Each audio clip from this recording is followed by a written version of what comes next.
Welcome back to my channel. In this video I will show you how to update your radio controller device on Windows 11. So those who don't know what is radio controller device, I will show you. So go to search bar and search for device manager.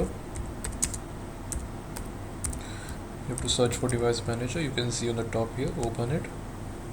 Maximize the window. In the left side you can see all the listed driver list. So you have to go to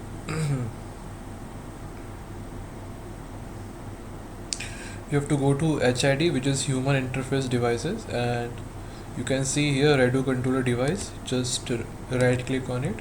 Now go to update driver option. Now you can see two options here, search automatic driver as well as browse my computer for drivers. So you have to click on the first one. In my case, I've already updated my radio controller device driver. You can check in your PC whether you got update or not.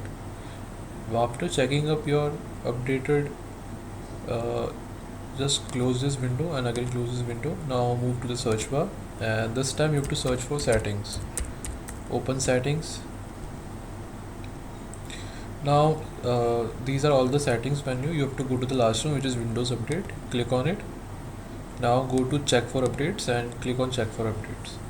So guys, it will take hardly 20 to 25 seconds. Till then you can subscribe to my channel and like my video. I keep bringing the best videos out there on YouTube for Windows 11 Essential, and this will tell you other drivers list too. If you have not updated, you can check on this setting and you can directly update your Windows 11 driver list.